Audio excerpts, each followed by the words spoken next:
Florence is an award-winning chef, TV personality, and restaurateur, best known for hosting the Great Food Truck Race. With his new cookbook, American Grill, he's sharing expert barbecue tips and insights into the world of street food and grilling. And Tyler is with us here just now. How are you today? Toby, I am great. How are you, my friend? I'm excellent. Now, what is your number one tip, first of all, for mastering the barbecue and the grill this summer? Oh my gosh. I mean, there's so many different places to start. Like, you want to pick a protein and we'll go from there? Like, what do you want to start with? Chicken, beef, fish, like shrimp, like what, prawns? Where do you want to go? I think beef, first of all. So you want to start off with a thicker cut, right? Like you can go with thinner cuts, like skirt steak is always kind of a really wonderful thing for tacos. I think that's a really fantastic cut. If you want to go with like a thinner cut, a quick citrus marinade on top of that, like a mojo, like fresh lime juice, garlic, cilantro, really good salt, either make a puree or a paste out of that, a quick brush back and forth, and then a really good sear over top of some great charcoal, nice and medium rare, juicy and delicious. You want to cut it against the grain, not with the grain, so you're shortening the muscle fibers to increase how tender the steak could possibly be. That's a really good tip to take a look at. Also, I think if you want to go with like a nice thicker steak for a different option, another really great tip is to make sure that the steak is as dry as you could possibly can on the outside to create that really kind of wonderful crust, which is super important from a texture standpoint for a steak. And then another really great tip that I think is super important is to set up a barbecue with two separate temperature zones. Okay, so you want to start with a hot side and a cool side because you want to give the steak a place to go to continue to cook that's not up against super hot irradiant heat. Yeah. Because protein likes high temperature. It likes it for a minute or two because you want to get a really great gorgeous crust and color, but then you want to be able to cook it and close the lid of your barbecue and let the circulation of the heat act as an oven to be able to kind of cook and then bake. So I'll take a barbecue and then set up one side with charcoal instead of having charcoal along the entire bottom side from one end to the other. It also helps with flare-ups, so you're not going to get flame hotspots with a barbecue. And then you want to just season it with really good, so if you get a really nice, big, thick, well-marbled, beautiful steak, pat it dry with paper towels, a little bit of extra virgin olive oil and some salt, and a good sear on one side, and then move it to the cooler side, close the lid, let it bake for a couple minutes, and then move it back over to the hot side, flip it over one more time, get some really good color, and then move it back and forth, and then cook it up to a perfect medium rare, and I think you got a great steak. For other things, like a little bit of sausage, a hot dog, for example, what would you do for them? I love sausage. Obviously, here in the UK, I think make some of the best sausages in the world. They'll start to split open and burst if you kind of cook them over super hot heat for a long period of time. So I think you want to start them off again, pat them as dry as possible. I like a little bit of extra virgin olive oil. I think it lends to a snappier casing on a good sausage. It makes that crispy bite even better. It articulates, almost kind of fries the casing, so it makes it crispier. So I think a little bit of extra virgin olive oil on the outside I think is really smart. A really good hot sear, and then you want to move it over to the cooler side, then kind of bring it back into the hot side, and then close the lid, and then kind of bake them up to temperature. And also to use a digital instant read thermometer, I think is really important. That way you know what's happening on the inside of the cut versus sort of guessing with your fingertips or having to cut into it to make sure it's cooked all the way through. So I think those are some really good tips as well. And what are some of the biggest mistakes people make with barbecues each summer? Probably put it too close to the house. I think that could be dangerous. I think like give yourself plenty of room. You know what I mean? Like you don't want to be dangerous about it, right? Yeah. I think give yourself plenty of time, which I think is super important. So you're having a relaxing barbecue. Like you want to enjoy yourself and not treat it like it's a chore. Yeah. I think another thing that could be really important too is in American Grill, my new cookbook, we've mastered. Have you heard of the reverse sear technique? I don't think so, no. Okay.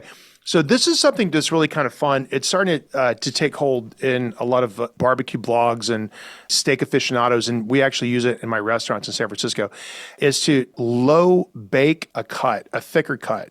And so you want to try to set your oven as low as you possibly can, probably somewhere in the 90s in the Celsius range, right? You want a low temperature, right? And you want to bake the protein up to like about 119 to 120 degrees Fahrenheit using an infrared thermometer until you get a really good solid rare. And this does a couple of things. If you bake it off at a low temperature, the moisture doesn't really evaporate the same way as if you cook it over super hot heat from raw. So you're going to gradually increase the temperature of the protein, and it's going to slowly cook all the way through. The difference between like scrambled eggs and creme brulee, like you're going to get this really succulent, soft texture, which is nice and gorgeous. And then that hot, hard sear right at the very end. So the reverse sear from a cooking standpoint lends itself to beef and also to chicken. So I think like a really great barbecue chicken recipe also starts off with just a good, simple baking technique using reverse sear. And I think that's an awesome way to get going. So you're going to take a chicken and break that down, same sort of idea, into 10 pieces. So that's 2 legs, 2 thighs, 2 wings, and then you cut the breast in half. Nice big pieces, very easy to manage on the grill, easy to flip. And then you want to give them a quick little marinade, bake them in the oven until they're kind of cooked 2/3 of the way through. And then you go out and you kind of get like a real hot sear on the barbecue right at the last second, nice and crispy, nice and golden brown. And then you can have a fantastic summer. And so there's so many great things about the barbecue that we're just so passionate about with all kinds of fun proteins. It's a great book. You can pick it up on Amazon. It was the #1 book when it launched last May in the barbecue and grilling category. It's my 17th cookbook. Wow. And I think it's my best. So the sunshine is starting to come out. Like it's barbecue grilling weather. It's just around the corner. And if you want to find another really great barbecue book that's going to give you 125 masterful recipes on just owning your grill, just being the king of the barbecue or the queen of the barbecue this summer, American Grill is a great place to start. Your home is San Francisco and you've got a steakhouse out there. What is it about that city that makes it such a rich and diverse food destination? San Francisco is my heart. I'm not from there. I grew up in South Carolina, and then I spent about 15 years in New York City. But then I moved to San Francisco 17 years ago and absolutely fell in love with the culture. Yeah. As a chef, having these like moments when you go to the farmer's market and you taste a fig, or you taste a plum, and you taste a tomato, and you have a slice of an artichoke, and you taste the olive oil and the cheese. You taste these local products that are made and loved and cultivated and grown and cared for and raised. There's something incredibly special about the terroir that has made me a better chef, for sure. So in the last like 17 years, I always thought I cooked California food and then realized that it's my favorite cuisine in the world. The diversity, how simple it is, how flavorful it is, how gorgeous the produce and the proteins. And so San Francisco loves that. And as part of our DNA, Alice Waters, who is the godmother of the farm to table movement and such a powerful voice and food, and a very good friend of mine.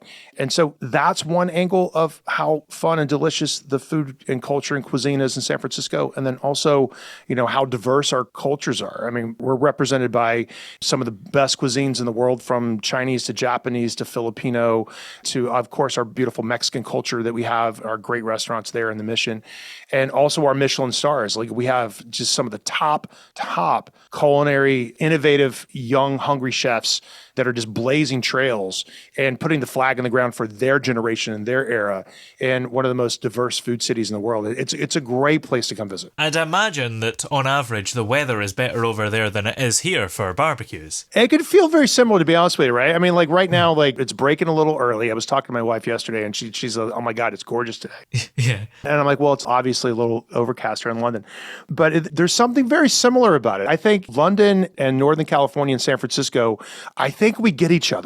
I think there's something really special about, like, if you go to London or your folks from London come to San Francisco, you're going to fall in love with it.